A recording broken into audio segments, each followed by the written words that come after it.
महाराष्ट्र के deputy CM Ajit Pawar का आज सुबह 11 बजे बारामती के विद्या प्रतिष्ठान मैदान में राजकीय सम्मान के साथ अंतिम संस्कार किया जाएगा। सुबह 9 बजे उनकी अंतिम यात्रा निकाली जाएगी। अजीत पवार के अंतिम संस्कार के मौके पर गृह मंत्री अमित शाह भी बारामती जाएंगे। महाराष्ट्र में 3 दिन के राजकीय शोक का ऐलान किया गया है। बारामती के विद्या प्रतिष्ठान मैदान में अजीत पवार के अंतिम दर्शन करने और उन्हें श्रद्धांजलि देने भारी तादाद में लोगों की भीड़ उमड़ पड़ी। अपने नेता के पार्थिव शरीर के पास पहुंचकर कई लोग भावुक होकर रो पड़े। कई लोगों ने कहा कि वो एक बार अजीत दादा को मुख्यमंत्री बनते देखना चाहते थे, तो कई लोगों ने बताया कि किस तरह अजीत पवार ने उनकी मदद की थी। बारामती में क्रैश हुए अजीत पवार के प्लेन का नया वीडियो आया है। हादसे से तुरंत पहले का ये वीडियो है। इस वीडियो में प्लेन कंट्रोल खोता दिख रहा है और प्लेन ने आसमान में अचानक फ्लिप किया और फिर ओझल हो गया। बताया जा रहा है कि इसी फ्लिप के बाद प्लेन पूरी तरह से पायलट के नियंत्रण से बाहर चला गया और जमीन से टकराकर विस्फोट कर गया। एक तरफ जहां जनता अजीत पवार के निधन पर शोक मना रही है, तो वहीं विपक्ष ने साजिश ढूंढना शुरू कर दिया है।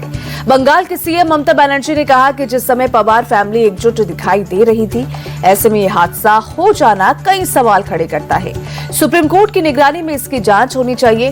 फिर अखिलेश यादव ने भी जांच की मांग उठाई, तो वहीं कांग्रेस अध्यक्ष खड़गे भी इसी मांग को दोहराता नजर आ रहा है। अजीत पवार के निधन पर विपक्ष सवाल उठा रहा है, लेकिन अजीत पवार के चाचा शरद पवार इसे साजिश नहीं, हादसा बता रहे हैं। उन्होंने कहा कि इस मामले में राजनीति नहीं होनी चाहिए। अजीत पवार की मौत पर ममता बनर्जी के बयान पर भड़के सीएम देवेंद्र फडणवीस। कहा, अजीत पवार की मौत पर ओछी राजनीति गलत है, उन्हें ऐसा बयान नहीं देना चाहिए। वहीं महाराष्ट्र के राजस्व मंत्री चंद्रशेखर बावनकुले ने ममता बनर्जी को मानसिक तौर पर पंगु बताया और कहा कि महाराष्ट्र की जनता उन्हें कभी माफ नहीं करेगी। अजीत पवार के निधन पर पीएम नरेंद्र मोदी ने दुख जताया। दिल्ली में एनसीसी की रैली को संबोधित करते हुए उन्होंने कहा कि एक हादसे ने हमसे हमारे साथी को छीन लिया। प्रधानमंत्री ने अजीत पवार को जमीन से जुड़ा नेता बताते हुए महाराष्ट्र की सियासत में उनके योगदान को याद किया। साथ ही फोन करके अजीत पवार के चाचा शरद पवार से बात की और परिवार को ढांढस बंधाया।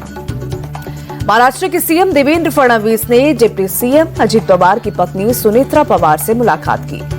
इस दौरान डिप्टी सीएम एकनाथ शिंदे और राज्यपाल आचार्य देवव्रत भी मौजूद रहे। Civil aviation minister Ram Mohan Naidu ने बारामती विमान हादसे की जांच का भरोसा दिया। उन्होंने कहा कि घटना के बाद से ही एएआईबी और डीजीसीए की अधिकारियों को अलर्ट कर दिया गया है और मौके का दौरा करने के निर्देश दिए गए हैं। मामले में हर तथ्य की जांच आएगी। वहीं हालात को बारीकी से परखने के लिए टीम तैनात है। अजीत पवार का प्लेन जब क्रैश हुआ तब आसपास कई लोग मौजूद थे। एक चश्मदीद ने बताया कि जब विमान नीचे आ रहा था तभी लगा कि क्रैश हो जाएगा।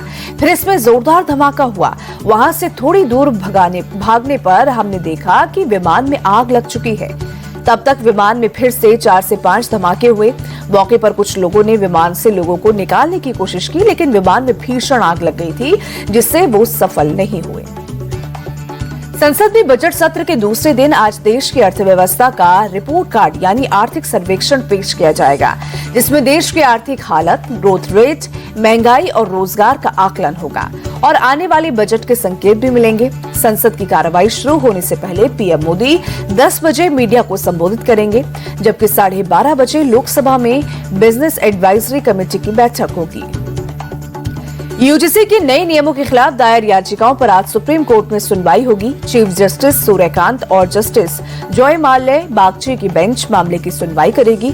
वकील विनीत जिंदल की दायर याचिका में यूजीसी के नए नियमों को भेदभावपूर्ण और सामान्य वर्ग के खिलाफ बताया गया है। यूजीसी के नए नियमों के खिलाफ 3 याचिकाएं दायर की गई हैं।